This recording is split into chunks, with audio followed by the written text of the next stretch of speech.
भारत और कनाडा के रिश्तों में तनाव चरम पर पहुंच गया है।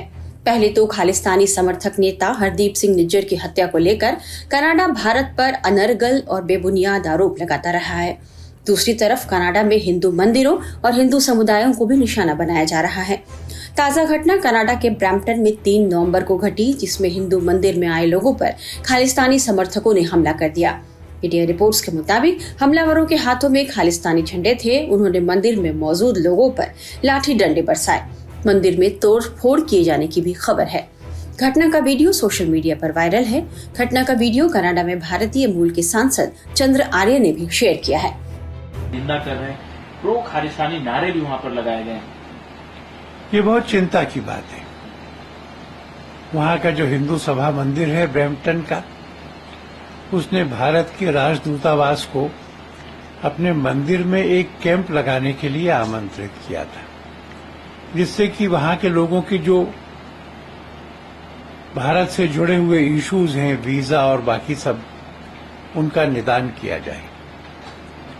सुरक्षा की स्थिति वहां चैलेंजिंग है, इसलिए भारत के दूतावास ने कैनेडियन पुलिस को सूचना दी थी कि इस तरह का कैंप है और इस सिक्योरिटी एटमॉस्फेयर में सुरक्षा के पर्याप्त इंतजाम किए जाने चाहिए। 3 दिन पहले ये सूचना मिली, फिर भी सुरक्षा की व्यवस्था नहीं थी, फिर भी ये हमला होने दिया गया। और ये पहला हमला नहीं है, इसके पहले भी ग्रेटर टोरंटो एरिया में, ब्रिटिश कोलंबिया में और बाब्स के मंदिर पे एडमंटन में, सब जगह इस तरह के हमले हुए हैं और वहां की पुलिस इस मामले में नाकाम रही।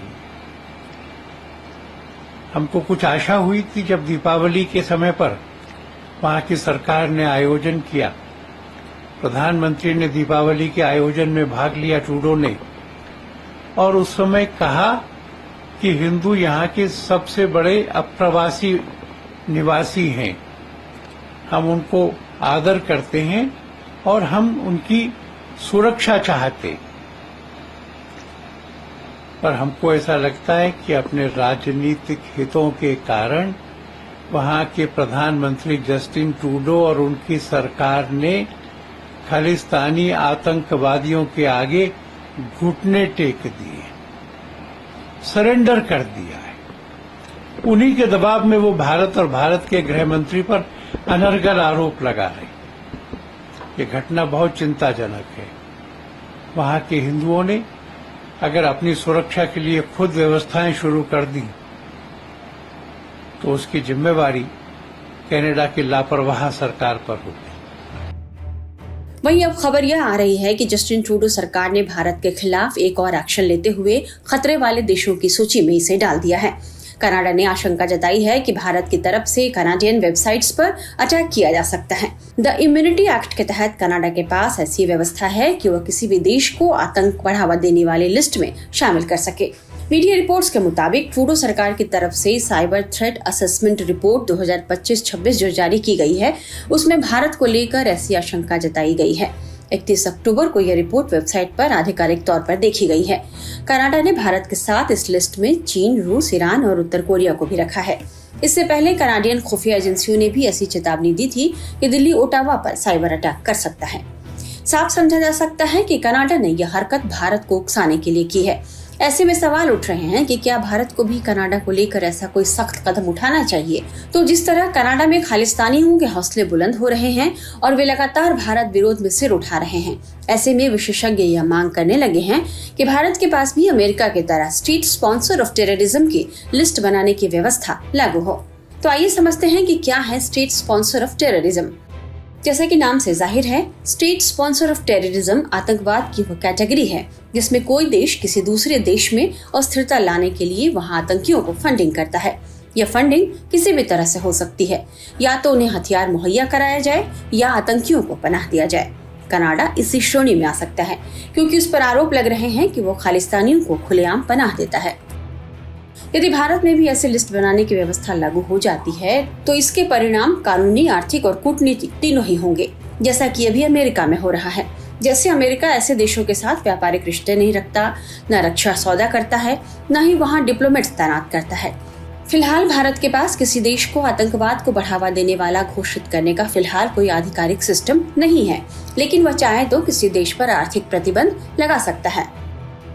विशेषज्ञों का मानना है यदि भारत के पास भी यह व्यवस्था लागू हो जाए तो कनाडा के अक्ल ठिकाने लग सकते हैं। जो कनाडियन प्राइम मिनिस्टर है उसका रवैया मुझे समझ में नहीं आ रहा, क्योंकि उसको समझना चाहिए कि दो देशों के जो ताल्लुकात हैं, रिलेशंस हैं, वो बढ़े, लेकिन हर चीज वो जो कर रहे हैं वो बिल्कुल पीछे ले जाने वाले हैं। यहाँ पर इतना बड़ा एक हुआ है, एक इंसिडेंट हुआ है, उसको उन्होंने क्या जवाब दिया? अनएक्सेप्टेबल। ये वर्ड, ये शब्द ज्यादा स्ट्रांग नहीं है।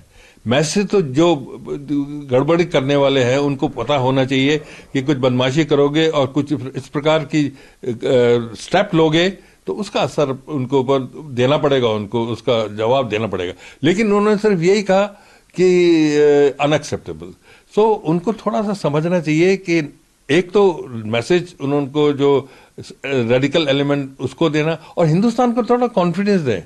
जब मैं एक हिंदू की तरह नहीं बोल रहा हूं, मैं हिंदुस्तानी की तरफ नहीं बोल रहा हूं, मैं एक average observer, as a former diplomat, मेरे विचार में उसने इस प्रकार से अनप्रोफेशनली हैंडल कर रहे हैं कि उनको इंटरेस्ट नहीं है कि हमारी सेंसिटिविटीज क्या है। हिंदुस्तान को तो आप कह रहे हैं कि ये कर रहे हो, वो कर रहे हो, आप हमारे घर में इंटरफियर कर रहे हो, और आप क्या कर रहे हो? हमारी इंटरेस्ट क्या है? हमारी इंटरेस्ट ये है कि हिंदुस्तान के खिलाफ कोई बगावत ना हो, किस प्रकार के यहाँ पर जो एलिमेंट्स है। अब देखिए, हिंदुस्तान में खालिस्तान का कोई प्रचार ही नहीं है, खत्म हो गई वो बात। 10, 15, 20 साल से कोई बात ही नहीं कर रहा। लेकिन और दूसरी जगह भी देखिए, कहाँ कनाडा में छोड़ के ऑस्ट्रेलिया में हो रहा है, इंग्लैंड में नहीं हो रहा। मैं तो दोनों जगह रहा हूं, लेकिन सिर्फ कनाडा में उनको शय दी जाती है, और इसकी वजह से वो आके जो भी कुछ करते हैं ताकि हमको एक दहशत पहले हिंदुस्तानियों के जो कि वहां पर हैं, और थोड़ा प्रेशर गवर्नमेंट के ऊपर, हिंदुस्तानी गवर्नमेंट के पास भी हो कि अगर आप इस प्रकार से करेंगे तो फिर उनको नुकसान करना पड़ेगा। सो मेरे विचार से ये बड़ा अनप्रोफेशनल रिस्पॉन्स रहा है और सीरियस भी नहीं है, और इसके लिए उसकी जो रिस्पॉन्सिबिलिटी है वो सिर्फ ट्रूडो साहब की ही है और किसी की नहीं है। और हिंदुस्तान को ब्लेम मत करिए कि हिंदुस्तान ये कर रहा है, हिंदुस्तान कुछ नहीं कर रहा। आपने क्या किया है? हमने उनसे प्रूफ मांगे हैं, इनके पास प्रूफ तो है ही नहीं। अमेरिका से उन्होंने थोड़ा सा कुछ ले लिए होंगे, लेकिन वो कहां तक एक्सेप्टेबल होगा या नहीं होगा।